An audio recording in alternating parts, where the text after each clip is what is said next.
갈라디아서 1장 11절부터 16절 말씀입니다. 제가 먼저 11절 읽으면서 함께 교독하도록 하겠습니다. 형제들아, 내가 너희에게 알게 하노니 내가 전한 복음은 사람의 뜻을 따라 된 것이 아니니라.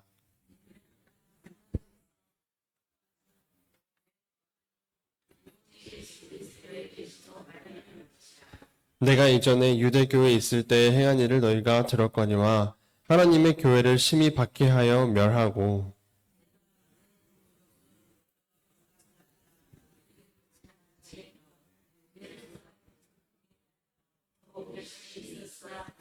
그러나 내 어머니의 태로부터 나를 택정하시고 그의 은혜로 나를 부르시니가 그의 아들을 이방에 전하기 위하여 그를 내 속에 나타내시기를 기뻐하셨을 때에 내가 곧 혈육과 의논하지 아니하고 아멘.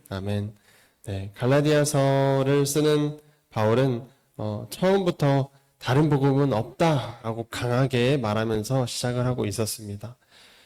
자신이 처음에 갈라디아 사람들에게 전했던 복음 외에 다른 복음은 없다는 것이죠.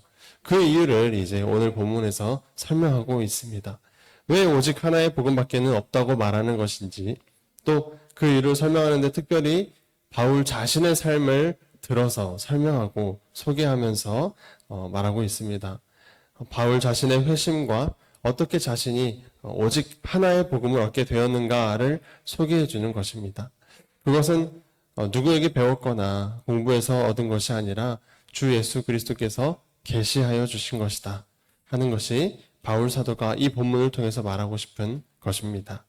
우리 본문으로 들어가서 1장 11절의 말씀을 보겠습니다. 형제들아, 내가 너희에게 알게 하노니 내가 전한 복음은 사람의 뜻을 따라 된 것이 아니니라. 오늘 본문은 형제들아 라고 시작합니다. 형제들아. 바울 사도가 서신서에서 형제들아 라고 부를 때에는 특별히 주목해야 할 내용들이 나옵니다. 잘 들으라는 것이죠.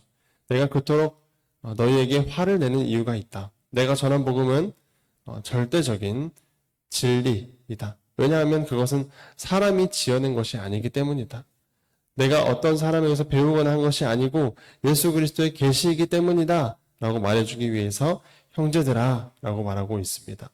먼저 우리가 이 본문에서 살펴볼 것은 바울 사도가 자신의 회심 이전과 이후를 설명하는 방식에 대해서 우리가 잘 살펴봐야 합니다. 구원 이전과 이후가 너무나 비교되게 설명하고 있는데 이것은 또 우리의 신앙의 삶에서도 굉장히 큰 의미가 있습니다. 먼저 13절과 14절에서는 회심 이전의 자신의 삶을 말해주고 있습니다. 먼저 13절을 보겠습니다. 내가 이전에 유대교에 있을 때 행한 일을 너희가 들었거니와 하나님의 교회를 심히 박해하여 멸하고.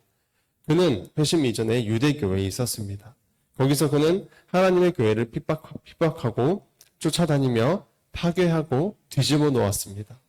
그는 예루살렘과 유대의 경계를 넘어 다메섹까지 핍박하러 쫓아갔던 사람입니다. 이어서 14절입니다. 내가 내 동족 중 여러 영갑자보다 유대교를 지나치게 믿어 내 조상의 전통에 대하여 더욱 열심히 있었으나 그는 동족인 유대인들 가운데 지나치게 유대교를 믿었던 사람입니다. 조상의 전통, 조상의 유전이라 함은 율법 외에 유대교에서 내려오는 덧붙여진 많은 경건의 규칙들이 있었습니다. 그는 그것도 열심으로 지켰던 인물이었습니다. 그는 열정의 사람이었죠. 그리고 13절, 14절에서 말하는 방식이 나는 이러이러한 사람이라 라고 말하고 있습니다. 그렇게 말하며 자신이 인생의 주인이었던 것을 말해주고 있는 것입니다. 그러나 15절부터는 회심이란 사건과 함께 그의 인생의 반전이 일어나는 것을 확연하게 보여줍니다. 15절 말씀입니다. 그러나 내 어머니의 태로부터 나를 택정하시고 그의 은혜로 나를 부르시니가 이렇게 말하고 있습니다. 그리고 15절은 그러나라는 말로 시작하고 있습니다. 여기서부터는 내가 이러이러한 사람이었다라고 말해주는 것이 아니라 하나님께서 이러이러하셨다라고 말해주고 있습니다. 나의 관점에서 하나님의 관점으로 변화하는 것이죠.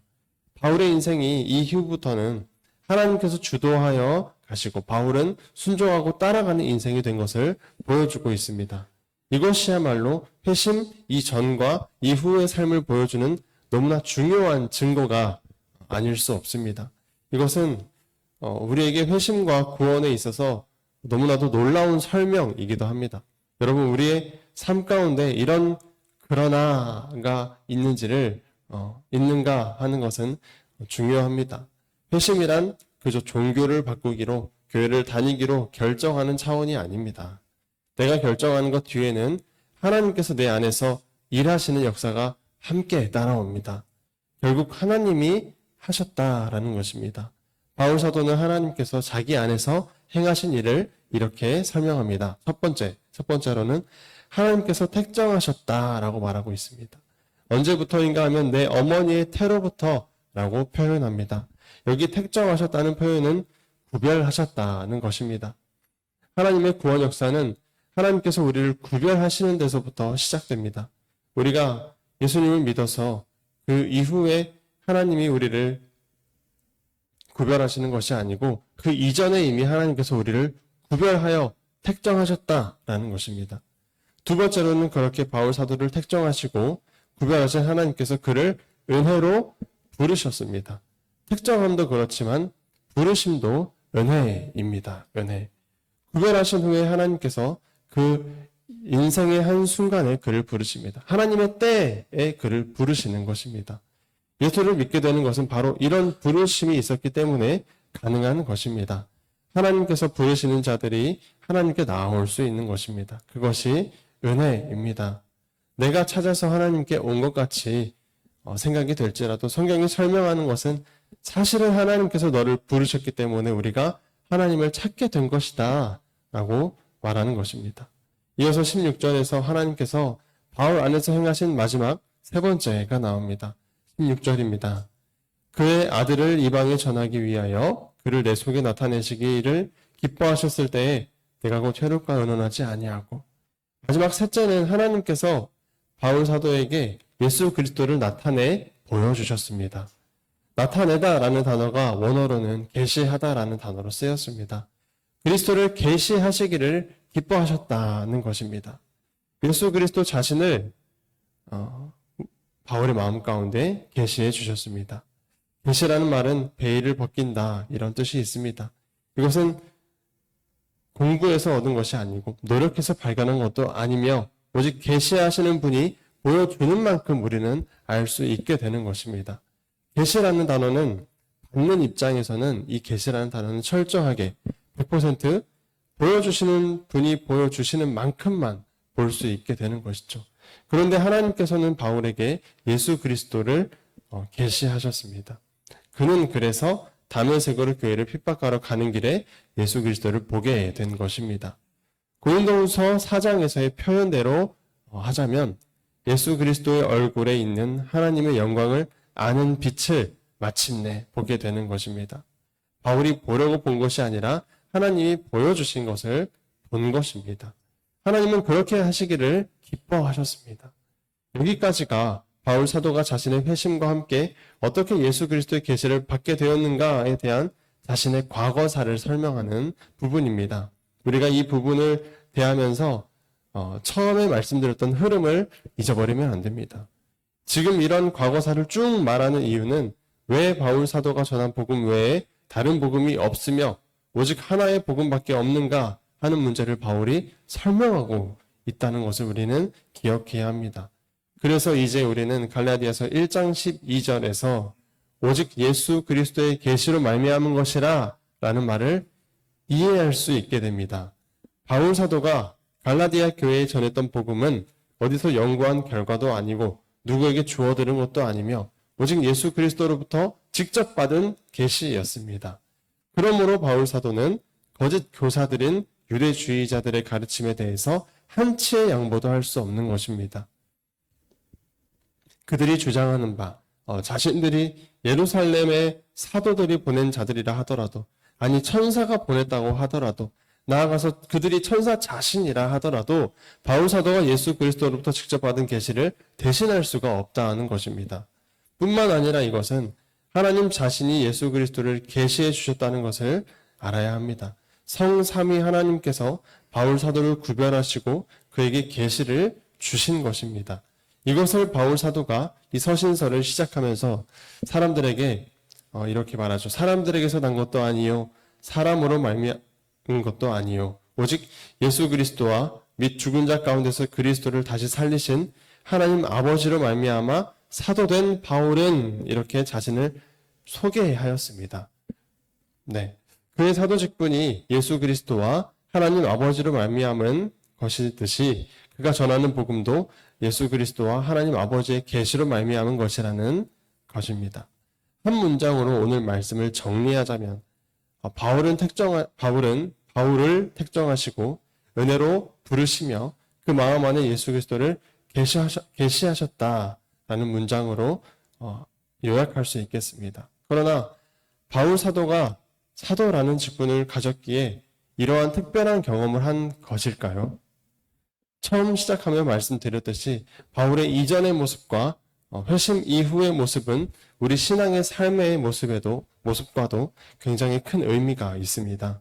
바울이 말하길 이전에는 나의 열심으로 유대교를 지나치게 믿어 살아가던 삶이었습니다.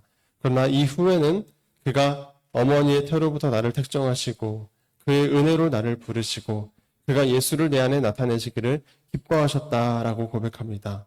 내가 주인된 삶에서 하나님께서 주인된 삶을 살게 되었다는 고백이 우리에게도 똑같이 있어야 합니다. 말씀을 정리하겠습니다. 바울이 전하는 복음은 사람의 뜻을 따르는 복음이 아니었습니다. 그 이유는 그 복음의 시작, 그 복음의 기원이 누구한테 가르침을 받은 것이 아니고 배운 것도 아니고 하나님께서 예수 그리스도를 바울의 마음에 계시하셨기 때문이라는 것입니다. 그래서 바울은 사도인 것입니다. 그는 이전에는 자신의 열심으로 자신의 판단대로 흔들리지 않는 신념을 가지고 살았습니다. 자신이 인생의 주인이었죠. 그러나 하나님의 전적인 주권으로 말미암아 택정하시고 때가 됨에 부르시고 예수를 그 마음 안에 계시하시게 됩니다. 그리하여 하나님이 주인 되시는 인생을 살게 되는 것입니다. 우리의 신앙 고백도 이와 다르지 않아야 합니다. 내 마음과 생각이 옳은 대로 행하던 내가 주인된 삶에서 하나님께서 나와 여러분을 어머니의 뱃속부터 우리를 택정하시고 또 하나님의 때에 부르시며 말씀을 통하여 우리 마음에 예수 그리스도를 계시하셨노라고 우리는 그렇게 고백해야 하는 것입니다. 로마서 11장 29절에 하나님의 은사와 부르심에는 후회하심이 없느니라 라는 말씀이 있습니다. 그러나 교회 안에는 양과 염소가 분명히 있노라고 성경은 말하고 있습니다. 하나님의 부르심이 실수가 없으실 것인데 어찌 양과 염소가 있을까요? 그렇다면 누군가는 애초에 하나님께서 부르지 않은 자들도 이 교회에 함께 있다라고 생각할 수 있는 것입니다. 그들이 누구인가를 찾아볼 필요는 없습니다. 나를 점검해야 하는 것이죠.